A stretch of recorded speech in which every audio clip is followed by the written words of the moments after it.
Artık daha fazla tereddüt etmeyelim. Fethetmek ya da gerekirse ölümü göze alarak fethedene kadar vazgeçmemek üzere kararlılıkla ve tüm gücümüzle harekete geçelim. Ben sizlerle birlikte ilk saflarda savaşacak, yaşayacağınız zorlukları memnuniyetle paylaşacak, her an başınızda durarak cesur olanlarınızı ve hak edenlerinizi armağanlarla ödüllendireceğim. Herkesi göstereceği erdeme göre onurlandıracağım. Sultan II. Mehmet 29 Mayıs 1453'te İstanbul'u fethederek genç yaşında dünya tarihine yön verdi ve bu muhteşem şehri Osmanlı'nın merkezi haline getirdi. Ama böylesine kadim bir şehri yalnızca ele geçirmiş olmak yetmezdi. Burayı yeniden ayağa kaldırmak gerekiyordu. Peki Fatih bunu nasıl başardı? İstanbul'un Osmanlılar tarafından nasıl imar edildiğini öğrenmeden önce GZT'ye abone olmayı unutmayın.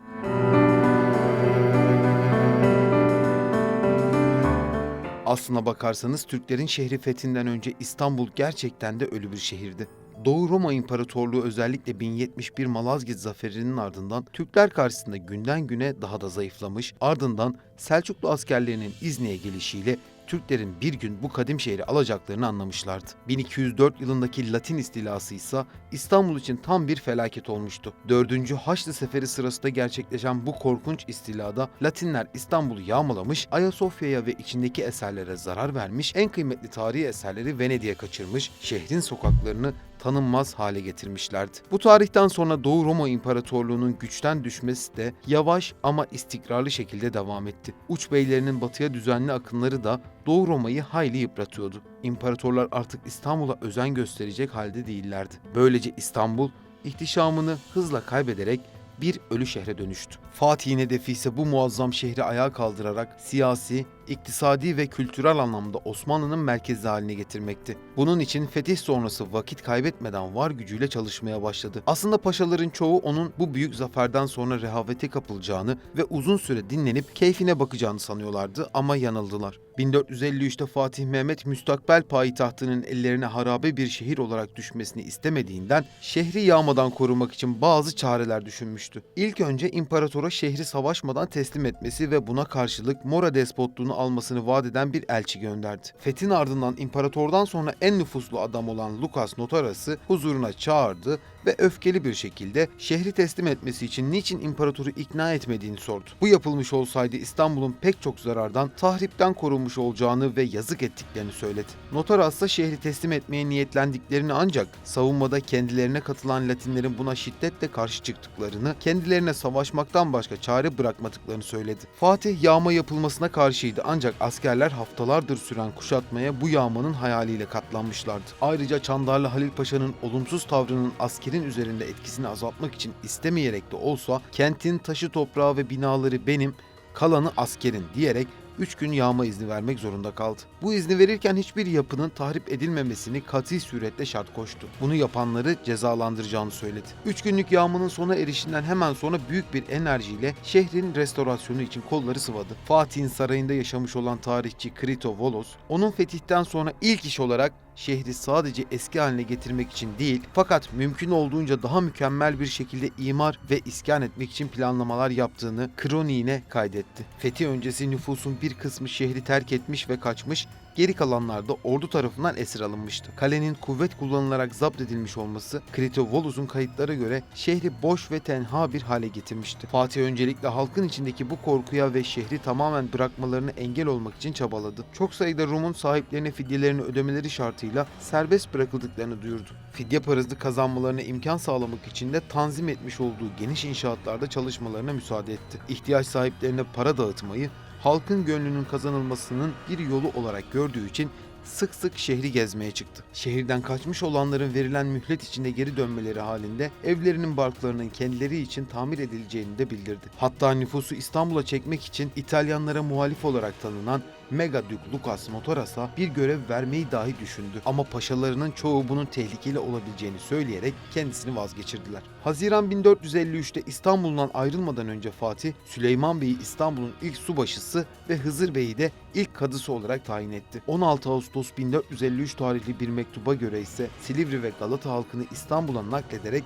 buralara yerleştirdi. Yedikule üzerine müstahkem kale yapılmasını emretti. Aynı zamanda şehrin merkezinde şimdiki üniversite arsasına karşısında kendisi için bir saray inşa edilmesini buyurdu. Ardından vezirlere, beylere ve Kapıkulu erkanına bundan sonra payitahtım İstanbul'dur diye buyurdu. Anadolu ve Rumeli'den pek çok insanın İstanbul'a iskan edilmesini emretti. Dukka kayıtlarına göre iki taraftan da 4000 aile İstanbul'a getirilip yerleştirildi. Boş evler yeni gelen ailelere ücretsiz şekilde verildi. Bu tedbirleri aldıktan sonra padişah Edirne'deki sarayına dönmek üzere İstanbul'dan ayrıldı. Aynı yılın sonbaharında İstanbul'a geri döndü. 6 Ocak 1454'te Latinlere muhalefetiyle tanınan Şolaryos'u İstanbul Patriği tayin etti. Buradaki amaç şehirden kaçmış olan Rumların geri dönmelerini sağlamak, İstanbul'a ticari anlamda yeniden hareketlilik kazandırmaktı. Daha sonra Bursa'ya geçti. Burada bazı sert tedbirler alarak ve subaşılarının çoğunu değiştirerek 35 gün kaldı. Zengin ve fakir çok sayıda kişinin seçilmesini ve İstanbul'a gönderilmesini emretti. Bu sayede 1454 ve 1455 yıllarında çok sayıda insan İstanbul'a yerleşti. Fatih nüfusu dengelemekte kalmadı. Daha sonraki seferler boyunca fethettiği şehirlerin sanatçılarını, ilim adamlarını ve tüccarlarını İstanbul'a gönderdi. Böylece şehrin kültürel açıdan da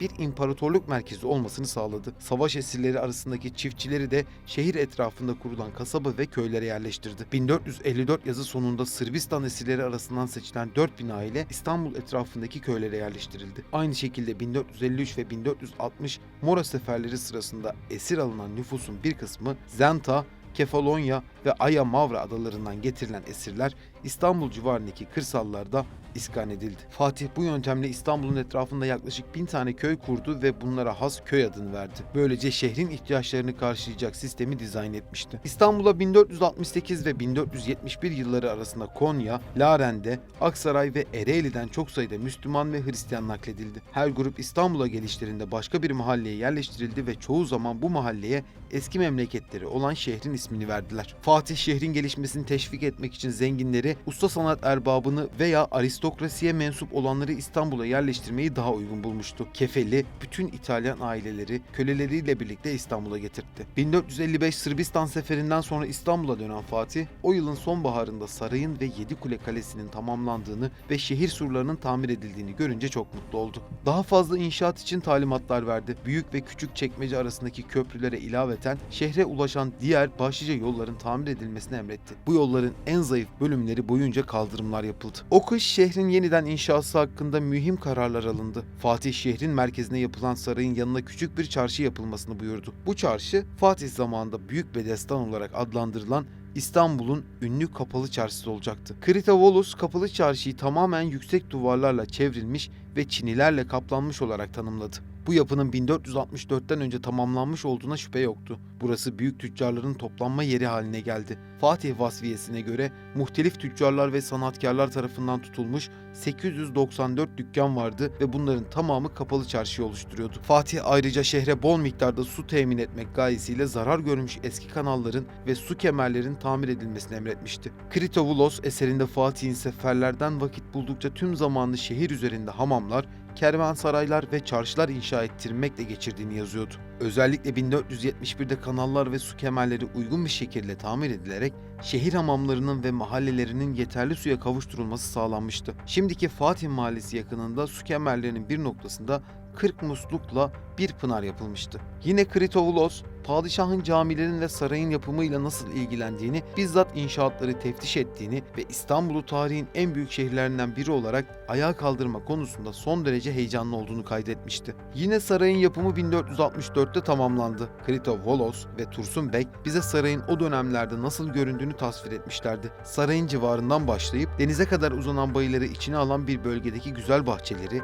fıskiyeleri ve dinlenme yerlerini hayranlıkla anlatmışlardı. Daha sonra Topkapı Sarayı ismiyle anılan yeni saray 4 asır boyunca Osmanlı hükümdarlarının evi oldu. İstanbul, Fatih devriyle birlikte Osmanlı'nın kamu hizmetleri açısından da en önemli merkezi haline geldi. Osmanlı anlayışına göre tebaayı müreffeh bir hayata ulaştırma hizmeti devletin başlıca vazifelerinden biriydi.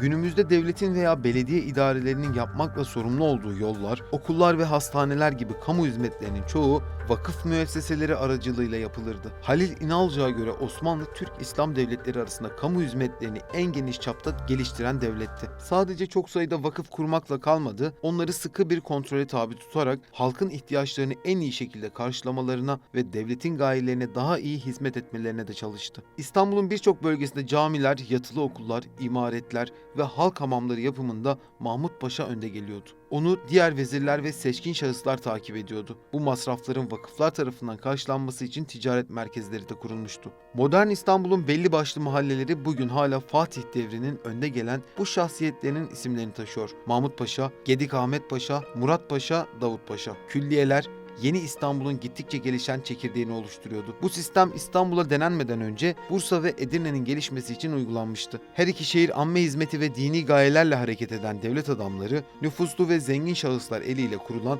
vakıf müesseselerinin meydana getirdiği külliyelerle büyüyüp gelişmişti. Aynı sistem İstanbul'da da uygulandı. Yani Fatih, atalarının mirasını devam ettirdi. Fatih Camii Külliyesi'ni örnek olarak alalım.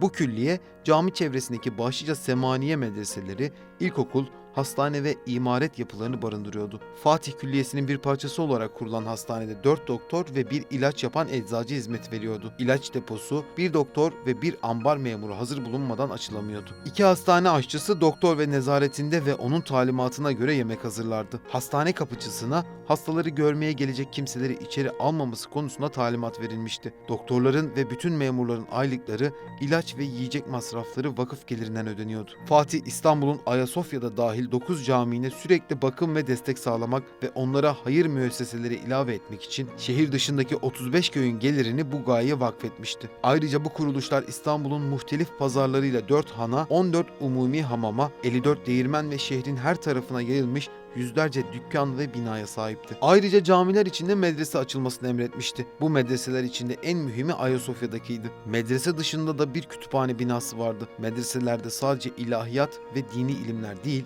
aynı zamanda astronomi ve matematik gibi tabi ilimlerde öğretiliyordu. Öğrencilerin bütün masrafları vakıf gelirinden ödenmekteydi. Fatih'in izinden giden diğer vezirler ve ileri gelen şahıslar şehrin her bölgesine vakıflar yoluyla çeşitli müesseseler meydana getirdiler. Sonuç olarak bu müesseseler şehrin hızla büyümesine ve yeniden nüfuslanmasına yardımcı olan yeni mahalleleri geliştirdiler. Sonuç olarak Fatih Sultan Mehmet şehzadeliğinden beri fethini hayal ettiği İstanbul'u Bizans'ın uzun bir dönemden beri köhnemiş başkenti olmaktan çıkarıp büyük bir gayret sarf ederek Devleti Aliye-i Osmaniye'nin dersaadeti haline getirmişti. Fatih Vakfiyesi'nde bu konu şöyle anlatılmıştı. Bir şehir kurmak ulvi bir harekettir. İnsanların kalbinin kazanılmasını ve yüzünün güldürülmesini mucip olur.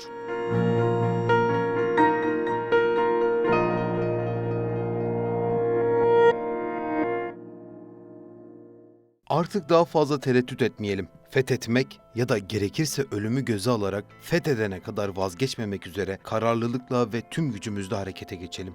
Ben sizlerle birlikte ilk saflarda savaşacak, yaşayacağınız zorlukları memnuniyetle paylaşacak